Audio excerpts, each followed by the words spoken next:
पिछले वीडियो में हमने अपने परिवार में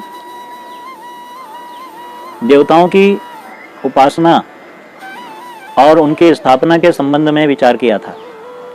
अब थोड़ा दीपक के संबंध में विचार कर लें कि जब हम पूजन करते हैं उस समय भगवान का जो देव विग्रह है, जो मंदिर है, उसमें दीपक कैसे लगाना। देखिए, उसमें जो है दीप पूजन जो किया जाता है, घर में नंदा दीप विशेष हमारे लिए सुखकर होता है।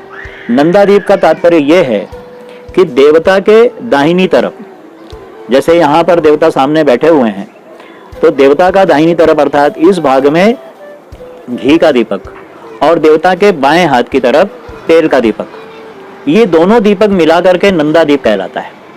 तो जो घी का दीपक है उस दीपक में तो हम रुई की बत्ती डालें सफेद, और जो तेल वाला दीपक है उस तेल वाले दीपक में जो बत्ती लगाई जाती है उस बत्ती को थोड़ा सा हम रोली इत्यादि से उसे लाल कर लें और फिर उसको प्रज्वलित करें।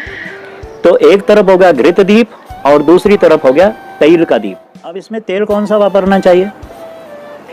देखिए, सबसे जो प्रशस्त है, जो सबसे अधिक कारगर है, वह तो है तिल का तेल।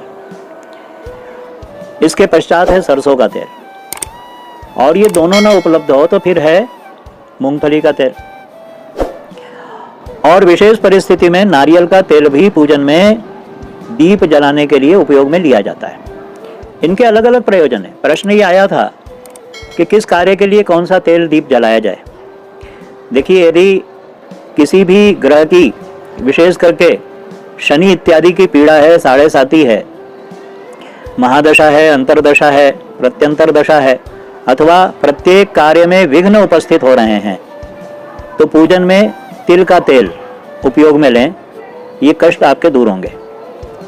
सरसों का तेल, राहु की पीड़ा है, केतु की पीड़ा है, शरीर में किसी भी प्रकार का रोग हो रहा है, चर्म रोग इत्यादि ठीक नहीं हो रहा है, और हम किसी भी प्रकार के अब इलाज करने की स्थिति में नहीं है, तो हम सरसों के तेल का यहाँ पर दीप उपयोग करें। इससे धीरे धीरे हमारी शारीरिक परेशानियां दूर होंगी और राहु केतु जन्य पीड़ाएं भी दूर होंगी। इसी तरह से यदि सामान्य पीड़ाएं हैं, मानसिक रूप से कोई कष्ट है और प्रत्येक कार्य में काम होते होते हमारा कार्य रुकता है, हमें कोई रास्ता नहीं मिलता, ऐसी स्थिति में हम सूर्य को मजबूत करें, और उसके लिए मूंगफली का तेल, जिसे मीठा तेल भी कहा जाता है, वो बहुत उपयोग का है। और सूरजमुखी का तेल भी कार्य सिद्धि के लिए उपयोग में लिया जा सकता है। ये दोनों सूर्य को मजबूत करने के लिए और सूर्य की शक्ति को बढ़ाने के लिए बहुत ही उपयोगी हैं। किसी के घर में बहुत अर्थ संकट है और विशेष करके कोई ऐसे काम में प्रयोग कर रहा है जिसमें अर्थ संकट दूर हो और लक्ष्मी की प्राप्ति हो, तो यहाँ पर नारियल तेल का भी प्रयोग किया जाता है। परंतु नारियल तेल के प्रयोग के समय पर प्रयोग की स्थिति क्या है, इसका विचार करना आवश्यक है।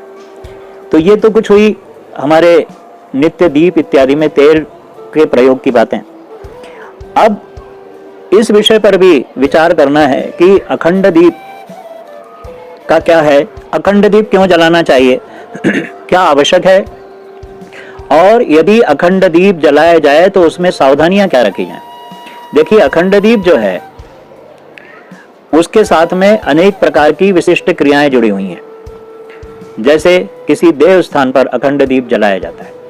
अखंड दीप से तात्पर्य यह है कि वहां की जितनी भी नकारात्मक ऊर्जा है वह सब दूर होकर के और प्रत्येक कार्य का विघ्न सब नष्ट हो जाए और प्रत्येक कार्य के साक्षी के रूप में वह दीप उपस्थित हो। दीप हमारे जीवन में आलोक का, प्रकाश का संचार करता है, और इसलिए उस दीप को हम अपने जीवन के प्रकाश के रूप में वहां पर प्रज्वलित करते हैं। तो ये बात ध्यान रखना चाहिए।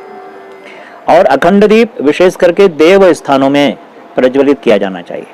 परंतु यदि कोई साधक परंपरा का परिवार है और वहां पर अखंड दीप रखा जाता है तो बहुत सावधानी से, उसके नियम है, पवित्रता पूर्वक उसकी सारी क्रियाएं की जानी चाहिए। बत्ती बदलना, उसके ऊपर का गुल हटाना, उसमें तेल पूरित करना, उसके साथ में दूसरी बत्ती को पहले जला करके और फिर दूसरी बत्ती का गुल हटाना, ये सावधानी से उस दीपक की रक्षा दिन में और रात में बराबर की जानी चाहिए।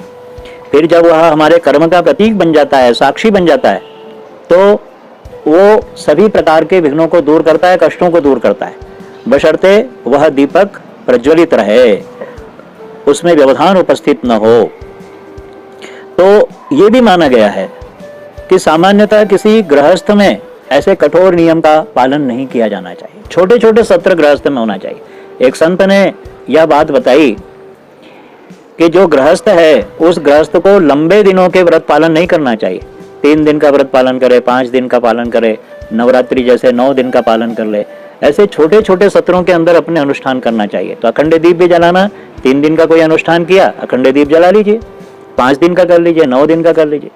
अब कई लोग एक दूसरे के देखा देखी, हमारे घर में भी अखंड दीप जलना चाहिए, और यदि दीप बुझ गया तो फिर मन में एक शंका पैदा हो जाती है, एक अपशकुन का भाव पैदा हो जाता है, और ऐसी परिस्थितियां में हमारी मानसिक स्थितियां बड़ी विचित्र हो जाती हैं। तो ऐसी परिस्थितियां उत्पन्न न हो, इसका ध्यान रखें। दीप की रक्षा करें, दीप आपकी रक्षा करेगा। दीप मतलब प्रकाश होना, और आपके अंधकार का वह शमन करेगा, आपके अंधकार को दूर करेगा। ये हुई दीपक की बात है।